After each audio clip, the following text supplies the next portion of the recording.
Yeah, let Terror I the didn't, goat. and then it was Homelander bending over.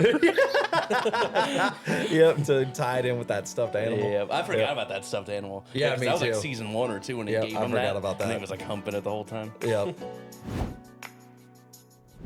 All right, The Boys. Final season, episode 5. What did we think? I think it was an interesting episode to say the least. Yep. Definitely a different take on a Boys episode from what we've seen in previous seasons. Yep, how they jump from point of views, like different point of views. Yeah, they haven't done something like that before, so it was interesting, but I liked it overall. I thought it was a good episode. Yeah, I thought there was some real like memeable moments. I thought there was moments that almost seemed like super trolly, almost like a parody episode at some yeah, time. for sure. But then there was other moments I really liked, especially the ending. Yeah, ending was pretty crazy. What did you think about it, Sean? I thought it was pretty good. I liked all the like new faces, even if they were like kind of brief. The ones at the mansion. like the mansion cameos. The mansion, Yeah, in that LA. was pretty funny. Yeah. And like you said, the perspectives on like kind of changing up the point of views at random points. And how it kept going back to that table scene on the 7, and then it would go to like further than that. So yeah, that was cool. It all kind of centered around that table scene of the 7 meeting, and then it kind of jumped to those different POVs. Even when they went to see what the boys themselves were doing, like Butcher and At that everybody, time. they went to Terror's POV. Yeah, let Terror the goat. And then it was Homelander bending over.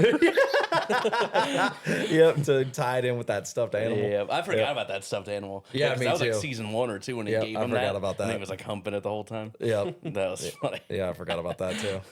Yeah, because it started with Firecracker first, and then Yeah, when it popped up, I'm used to it popping up the boys text on the Boys. screen, but it popped up Firecracker, and I was like, man, what's going on here? And then it was kind of hard to tell when it first jumped over to that when she was meeting with that priest or that reverend Reverend. in the diner, if this is like a shot from the past or a shot from current times. As she continued to talk, it revealed that it was from, current times. Yeah. But yeah, we had never seen Firecracker from what I remember in street clothes like that. Yep. Same thing with the Deep later when it jumped to Black Noir's perspective. Yep, he was just wearing like a jacket and Yeah, stuff. yeah, he was That like looked following weird. her. Yeah, it was weird seeing him like that because I've never seen him in anything except for his outfit, Costume. his costume from what I remember. So Yeah, because it went to Firecracker and then Black Noir. So it kind of showed him. It reminded us of Wonder Man because it was like because he was an actor and he kind of looks similar to him. So yeah, and it was that same director who's been in since like season 1 or 2 of the show.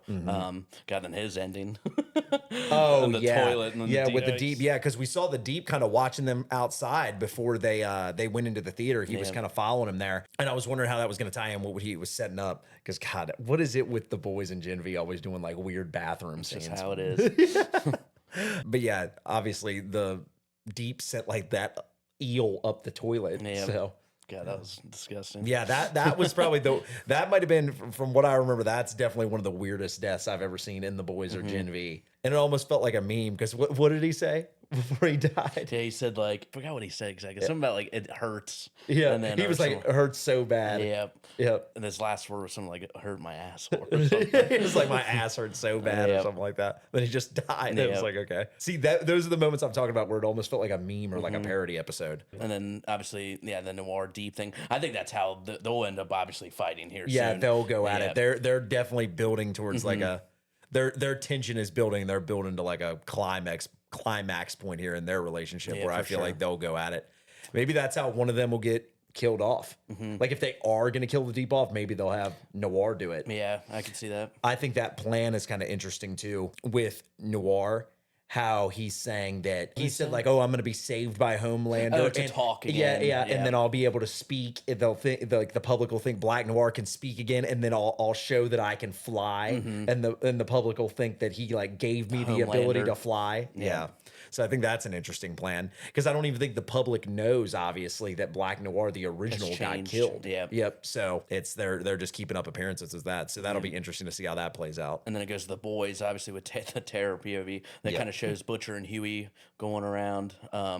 Yeah, because Butcher this whole time has been wanting to destroy the V1 when they find it. But then towards the end of that whole thing, he was like, you can grab some to save Annie and Kimiko. So Yeah, we finally felt some humanity out of Butcher a little bit again. it was because of Terror. Yeah, when Terror almost died because he ate the chocolate cake out of the trash can. They were kind of setting that up because he was going to eat MM's chocolate bar off the ground, but then they stopped him from eating that, and then he got the cake that Frenchie was making for Kimiko out of the trash can.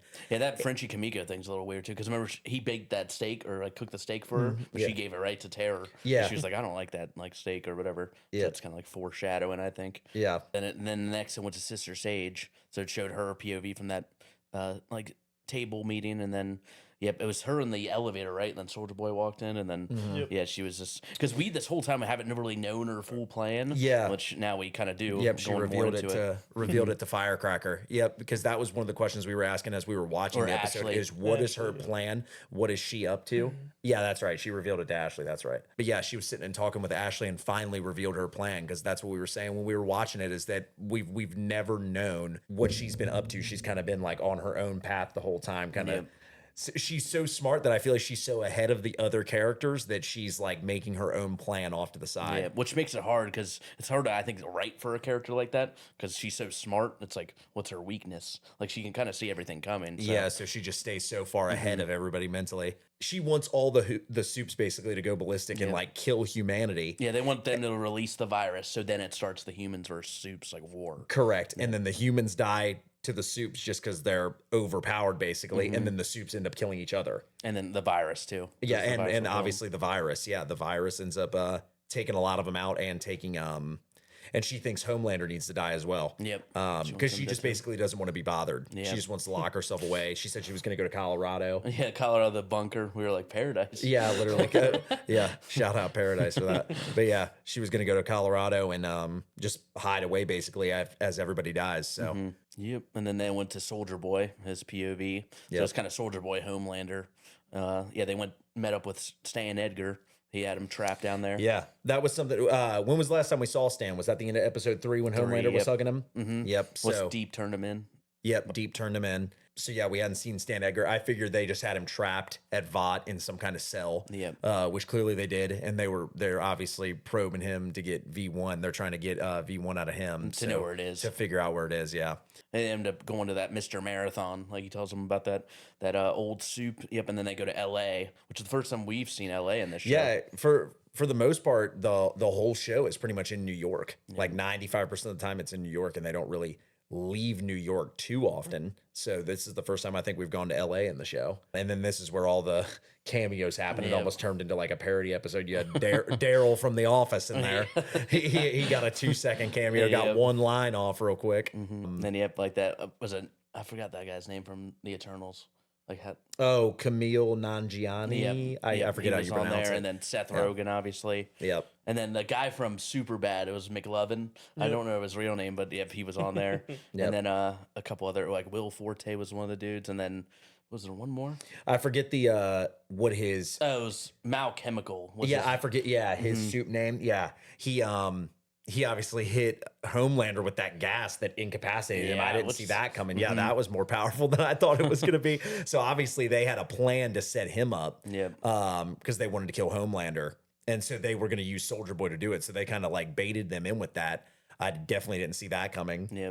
But then we saw Soldier Boy kind of make a turn that I didn't see, because it seemed like he hated Homelander these past couple episodes here. So far this season, he hasn't really gotten along with Homelander at all. But he kind of went father-son mode and protected him there. So it seems like they're somewhat on good terms, kind of working together. He's not just going to let anybody just kill Homelander. I think he's still like conflicted about him, but he's like basically saying if anybody's going to hurt him, it's going to be me type of thing. So he's not going to let anybody else hurt him. And I don't know because the dude obviously can run really, really fast, but like, can he not turn or like? That's what I was saying. Just like he would go forward and then kill somebody. Yeah, and it's interesting to me that like I can see Homelander, but also Soldier Boy is like faster than them, because we saw Homelander obviously catch up to A-Train pretty easily. Flying. Yeah, like when you would think they would be so fast that they could get away from them. Yeah, he tried to hit Soldier Boy, and Soldier Boy like easily dodged him. So he's just so quick as well. Yeah, he's just able to like put bodies out in front of him where he just runs through them. Yeah. Yeah. So that was weird to me. It's like, can he not change directions? Like he's so fast, but he can't see that coming. You would think he'd be so fast that everybody would be like in slow-mo around him. Even Seth Rogen, when he died, his like whole body was in half and chopped in half. And he was like, is it bad? Is it bad? Yeah. And God, what did he say? What was his last line before he died? Well, it was that dude. He said something. I think he was like, I'm gonna watch this, like some American Pickle or something, like. Oh yeah. And then he snapped his neck. I forgot what it was called. Yeah. Like in American Pickle. Yeah, he snapped his neck and put him out of his misery. Yeah, they had some gruesome deaths this episode. Like when Soldier Boy broke his legs. Oh, yeah. Mr. Marathon, he broke like his ankle and then broke his other leg as he was like interrogating him. And then Homelander just steps in there and Mortal Kombat fatality. Stomps on his Press head. X to curb stomp and literally smashes his head. Then I was gonna say he told him the bomb site, that old soup or whatever. We haven't seen him before, I don't think, but has the V1 apparently. Yep. So it seems like Soldier Boy wants to help Homelander get to the V1 at least, because he's like, I know where.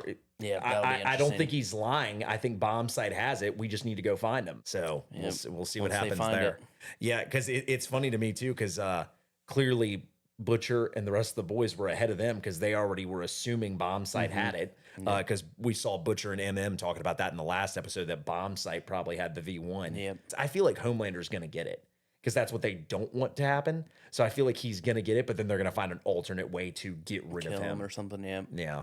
So or depower him at the very least, I would think. The last thing was just that ending, him and Firecracker. And you said to me before we started watching the episode, do we think a big character is going to die this episode? And I assumed we would. I think we'll get some kind of big name character death as these last couple episodes roll on. We got 3 left, so we'll see who ends up getting killed throughout the rest of it. But yeah, I knew right when Homelander put his hand up on her face, I was like, man, he's gonna like snap her neck or do something quick. I thought either to like laser like with her eyes. Kind of do what he did to Madeline, like just laser her eyes out of nowhere. But nope, then he just crushed her head against that statue thing that was there.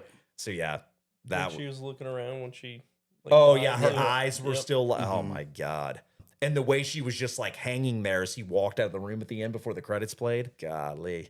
Yeah, so we'll see who ends up continuing to die throughout the rest of the season, and then because I feel like we'll get big deaths like that in these last 3 episodes. Yep. What I can't wait to see is kind of like the epilogue at the end of the last episode where some of these characters are going to end up, like the ones that survive, what happens to the rest of them. Like if a Sister Sage survives, because her end goal is everybody just needs to die, so I can just kind of be unbothered and be alone. So we'll see what happens with her, clearly, if that doesn't happen. So overall, though, I like the episode overall. Yeah, it was an interesting take on a typical boys episode. We haven't seen an episode like that where it's kind of jumped around between POVs.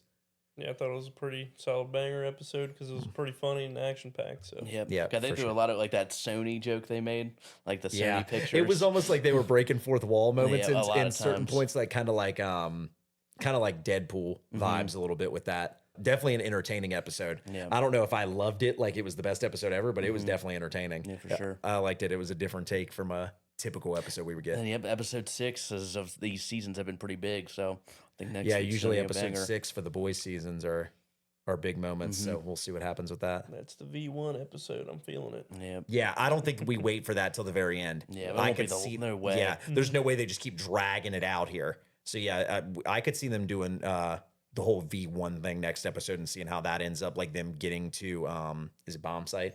Yeah. Them getting to Bomb Site and seeing what happens with the V1. I could see that happening next episode. Alrighty, guys, that is it for this video. Thank you guys so much for watching. Make sure you leave a like down below, leave a comment letting us know what you thought of episode 5.